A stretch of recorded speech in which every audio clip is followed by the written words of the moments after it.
Everyone सभी को, जैसे कि आप सभी जानते हैं जेक कब मॉडल पेपर आ चुका है। तो हम इस यूट्यूब चैनल पे सबसे पहले आपको स्वागत करते हैं और आज हम आपको बताएंगे इंग्लिश कोर का सारा ऑब्जेक्टिव क्वेश्चंस। तो चलिए बात करेंगे किस तरह का क्वेश्चंस एग्जाम में आएंगे और क्या है। तो चलिए शुरुआत करते हैं बिना किसी देरी का। तो मैं बात करूं कि देखिए आज हम आपको सारा ऑब्जेक्टिव क्वेश्चंस बताएंगे। इंग्लिश कोर का सब्जेक्ट क्या है, इंग्लिश कोर, टाइम कितना मिलेगा आपको 3 घंटे का और मार्क्स रहेगा 80 मार्क्स, ये आप सभी को पता होगा। ऑल क्वेश्चंस आर कंपलसरी रहेंगे। Candidate should answer in their one words as much as possible. ठीक है, अपने भाषा में आप दे सकते हैं, कोई दिक्कत नहीं, आराम से लिखिएगा। टोटल क्वेश्चंस के नंबर हैं 52। क्वेश्चन नंबर 1 से 30 रहेगा, ऑब्जेक्टिव रहेगा, सारा टिक करना पड़ेगा। इच क्वेश्चन मार्क्स 1 रहेंगे। ठीक है, फिर आगे हैं 31 से 38 वेरी शॉर्ट आंसर टाइप, इसके मार्क्स 2 रहेंगे, 6 क्वेश्चंस रहेंगे। ठीक है, उसके बाद देखिए 39 से 46 तक का शॉर्ट आंसर टाइप क्वेश्चन रहेगा, जिसमें इच क्वेश्चंस 3 मार्क्स के रहेंगे, 6 क्वेश्चंस रहेंगे, उसमें से आपको कुछ लिखने पड़ेंगे। उसके बाद आपको 47 से 52 तक 5 मार्क्स का रहेंगे, जो कि लॉन्ग क्वेश्चंस रहेंगे। तो चलिए आज हम बात करेंगे ऑब्जेक्टिव क्वेश्चंस का आंसर के बारे में। तो देखिए आपके सामने पहला क्वेश्चन क्या है कि notice right is an example of formal communication, non formal communication, informal communication या पर्सनल कम्युनिकेशन। तो नोटिस राइटिंग क्या होता है, यह होता है फॉर्मल कम्युनिकेशन। ठीक है, क्या होता है, ऑप्शन ए हो जाएगा करेक्ट। दूसरे क्वेश्चंस की बात करें तो what is the primary purpose of a notice. तो नोटिस का प्राइमरी क्या है, देखिए purpose of notice two, option है इसमें, to advertise of a product, to provide detailed information about an event और announcement, to write a letter to an individual और to present a formally easy, ऐसे। ठीक है, तो क्या है कि पर्पस ऑफ नोटिस, नोटिस का पर्पस क्या रहता है, तो इसका आंसर हो जाएगा B, to provide detailed information about an event और अनाउंसमेंट। ठीक है, तीसरे क्वेश्चंस की बात करें तो which of the following should be an included in a letter to the editor. तो ऑप्शन है personal background of the writer, दूसरा है a clear and conscious opinion on the topic being discussed, तीसरा है एडवर्टाइजमेंट और promotion, चौथा a formal greeting to the audience. तो देखिए इसका आंसर आपका क्या हो जाएगा, आंसर हो जाएगा बी। मतलब क्वेश्चंस क्या बोलता है कि लेटर जो एडिटर के पास लिखते हैं उसमें क्या इंक्लूड करना चाहिए। तो क्लियर और conscious opinion on the topic being discuss, जो भी हम टॉपिक डिस्कस करते हैं उसके बारे में क्लियर इन्फॉर्मेशन हमको देना है। ठीक है, चौथे क्वेश्चंस की बात करें, देखिए ये हो जाता है आपका शुरू बुक से क्वेश्चंस है, what did mister Hamel say why the most valuable thing to preserve in the face of adversity. तो जो क्या है मिस्टर हेमल, वो प्रिजर्व कर क्या करते हैं फेस ऑफ एडवर्सिटी, मतलब मनी से करते हैं, ऑनर से करते हैं, या द फ्रेंच लैंग्वेज में, या फ्रीडम। तो इसका आंसर क्या हो जाएगा, द फ्रेंच लैंग्वेज। ये बुक में आप लोगों ने पढ़ा होगा। नेक्स्ट क्वेश्चंस की बात करें, what is the central theme of Lost Spring. तो क्या है कि सेंट्रल थीम, देखिए लॉस्ट स्प्रिंग में द ब्यूटी ऑफ चाइल्डहुड के बारे में, या फिर the harsh reality of child labour and poverty, the importance of education for all, या the significance of family support. तो इसका आंसर क्या हो जाएगा, देखिए इसका आंसर हो जाएगा the harsh reality of child labour and poverty. ठीक है, आगे चलते हैं। देखिए क्या है कि इन deep water why did William Douglas develop a fear of water. तो आप इसका कहानी पढ़े होंगे, डगलस को एक बार डूबते डूबते बच गया था वो, मतलब एक तरह से वो मर ही गया था, कहानी में बताता है, लेकिन वो बच गया था। तो इसका आंसर क्या हो जाएगा, वो क्यों डरता है वाटर से, क्योंकि वह डूबते डूबते बचा था, इसीलिए इसका आंसर हो जाएगा he nearly drown in a lake. Option A इसका करेक्ट आंसर होगा। कहीं कहीं आपको सी मिलेगा, लेकिन ऑप्शन ए करेक्ट आंसर होगा। चलिए आगे चलते हैं। सातवां क्वेश्चन क्या है, what does the red trap symbolism in the story. The red trap मतलब रेड ट्रैप में क्या बताता है इस स्टोरी में। तो क्या a desire for wealth, the trap of greed and deception, the harshness of life, या फिर the danger of trusting stranger. तो इसका क्या हो जाएगा, ऑप्शन बी करेक्ट हो जाएगा, the trap of greed and deception. आगे चलते हैं। What was the main reason for the success of the Champaran movement in indigo. तो क्या हो जाएगा, चंपारण मूवमेंट किसके लिए, क्या रीजन था जो सक्सेस हुआ था?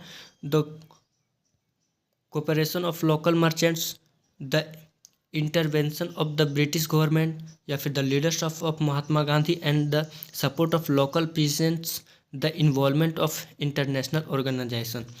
तो क्या हो जाएगा इसका आंसर? देखिए इसका आंसर हो जाएगा डी नंबर, ठीक है, the involvement of international organism. ठीक है दोस्तों, आगे चलते हैं। In Poets and Pancakes what does the author describe. तो देखिए इसमें ऑथर क्या, जो पोएट है, जो पोएम है, उसमें लेखक क्या कहना चाहते हैं, जो कवि हैं वो कहना चाहते हैं Pancakes what does the author describe, क्या डिस्क्राइब किया उन्होंने? A poets creative process, the humor of irony of life in the film industry, the importance of breakfast in a poet life, the cultural significance of pancakes। तो इसमें क्या होता है कि the humour and irony of life in the film industry के बारे में वो बताते हैं। आगे चलते हैं, क्वेश्चन नंबर 10वां की बात करें। देखिए क्या है, what is the significance of the third level in the third level. देखिए इसमें क्या सिग्निफिकेंस है थर्ड लेवल में? थर्ड लेवल तो it represent the escape into a world of fantasy, it symbolise the passage of time, it is a metaphor for economic prosperity, it is a dangerous underground railway system. तो 10वां का आंसर क्या हो जाएगा? It represents the escape into a world of fantasy. Option A is the right answer. Next चलते हैं। देखिए what amount of money was stolen from the crofter's pouch. जो क्रॉफ्टर्स पाउच से चोरी कितने किए थे, कितने? तो देखिए डॉलर में तो किए नहीं थे, रुपीज़ में किए नहीं थे, और $40 नहीं किए थे, 30 क्रोनर्स किए थे। ठीक है, इसका राइट आंसर क्या हो जाएगा? 30 क्रोनर्स। आगे चलते हैं। देखिए क्वेश्चन नंबर 12, इसमें क्या है, why was the tiger king so determined to kill 100 tigers in the tiger king, to prove his strength to the British rule, to fulfil for face that would die to hands of a tiger, the showcase his life for wildlife conservation, the avenge the death of his father। तो इसका correct answer क्या हो जाएगा question number 12 का? To fulfil a prophecy that he would die at hands of a tiger. ठीक है, अगला question चलते हैं। What was the primary purpose of the author journey to the end of the earth. देखिए अगला question है, what was the primary purpose of the author journey to the end of the earth. इसमें author journey जो थे उनके journey के बारे में क्या बताते हैं कि एंड का अर्थ का एंड कैसे होगा। तो to study the glaciers and the polar ecosystem से। ठीक है, इसका आंसर क्या हो जाएगा? To study the glaciers and the polar ecosystem. आगे चलते हैं। 14th नंबर में क्या है कि what was the dilemma faced by doctor Sadao in the enemy. वो जो डायलेमा फेस्ट जो करती है वो doctor Sadao in the enemy, वो दुश्मन के रूप में क्यों फेस करती है? तो क्या है कि whether to save the life of an enemy soldier despite being at war, या फिर whether to fight for the Japanese army. तो इसका आंसर क्या हो जाएगा? देखिए 14 का ए हो जाएगा। ठीक है, whether to save the life of an enemy soldier despite being at war. अगला क्वेश्चन है, what is the key theme in the one of the face of it. तो क्या है, what is the key theme in one the face of it. इसका answer क्या हो जाएगा? 15 का आंसर हो जाएगा बी। ठीक है, बी हो जाएगा। The emotional and physical challenge faced by people with disabilities, what decisions does doctor shadow make at the end of the enemy. देखिए डॉक्टर सैडो वो इनेमी के बारे में एंड ऑफ द इनेमी। ठीक है, what decisions does doctor shadow make at the end of the enemy. तो इसका answer क्या हो जाएगा? इसका आंसर हो जाएगा C number. He helps the enemy soldier escape disregarding the consequence. ठीक है, he helps the enemy soldier escape disregarding the consequence. आगे चलते हैं। Read the given extract and answer this questions. ये पैसेज के रूप में एक पोएम के रूप में दिया हुआ है इसके बारे में पढ़ना है और इसके आंसर बताना है। तो क्या a thing of beauty is a joy for ever, it's loveliness increases, it will never pass into nothingness but still will keep a bower quiet for years and a sleep full of sweet dreams and health and quiety breathing. So the given extract is taken from the poem Keeping Quiet, My Mother at 66, A Think of Beauty, A Roadside Stand. देखिए ये जो poem का एक छोटा सा paragraph उठाया है वह किस पोयम से उठाया गया है ये पूछ रहा है। तो किससे उठाया गया है, देखिए अ थिंक ऑफ ब्यूटी से। ठीक है, ये आप लोगों ने पढ़ा होगा, अ थिंक ऑफ ब्यूटी से उठाया गया है। आगे चलते हैं।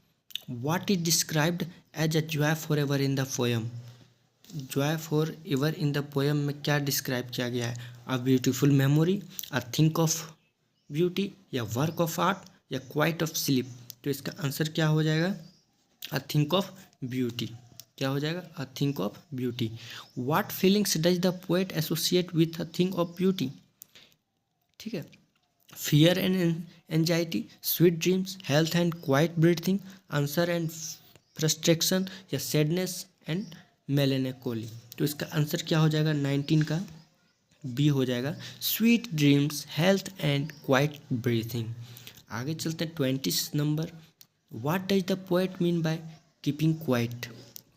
कीपिंग क्वाइटिंग मतलब कवि क्या समझता है? Staying away from people, engaging in productivity work, refraining from speaking and talking time for self reflection, या shouting in anger to be heard।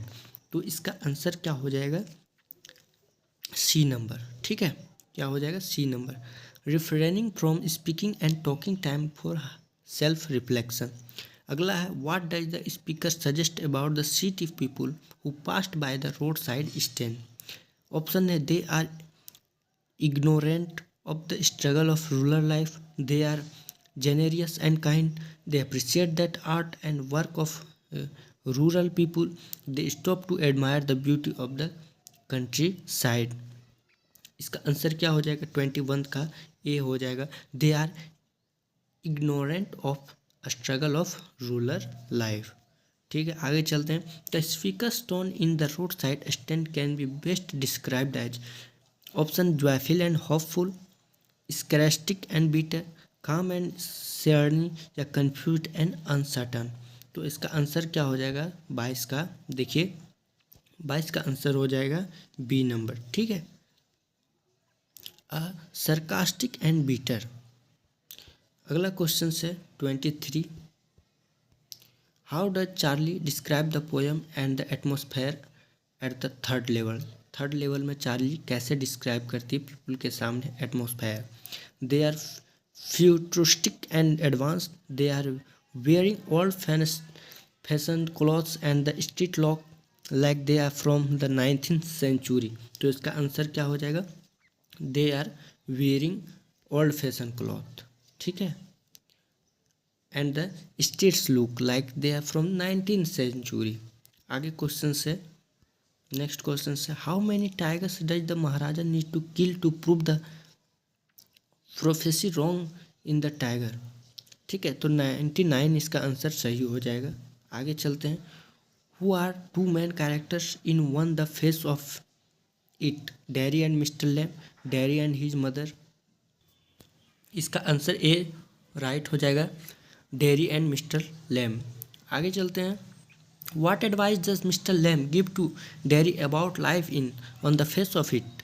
So he should focus on his physical appearances to be accepted, या he should ignore the opinions of other and focus on the beauty of life? He should stay away from people to avoid rejection, या फिर he should get surgery to fix his disfigurement? तो इसका answer क्या हो जाएगा? देखिए 26 का हो जाएगा बी आंसर सही। He should ignore the opinions of other and focus on the beauty of life। मतलब कहना चाहता है, देखिए कहना क्या सही बात है कि focus on the beauty of life, बाकी दूसरे क्या कर रहे हैं उसके बातों को इग्नोर करना है। अपने लाइफ की सुंदरता के बारे में मस्त से सोचिए और आराम से ज़िंदगी व्यतीत कीजिए। What happens to the Maharaja legacy after his death in the Tiger King? His son become a great ruler, या his kingdom flourishes and becomes famous for its tiger? देखिए 27 में क्या है कि his kingdom is taken over by the British, या the tiger population increase and flourishes. तो इसका answer क्या हो जाएगा? his kingdom is taken over by the British. Why did Jitkala hide herself?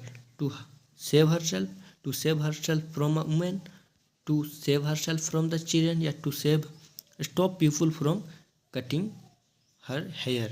तो देखिए ये क्यों अपने आप को छुपाता था? To stop people from cutting her hair. What had hurt Bama in the society? Politics, class student, road show, या प्रैक्टिस ऑफ अनटचेबिलिटी?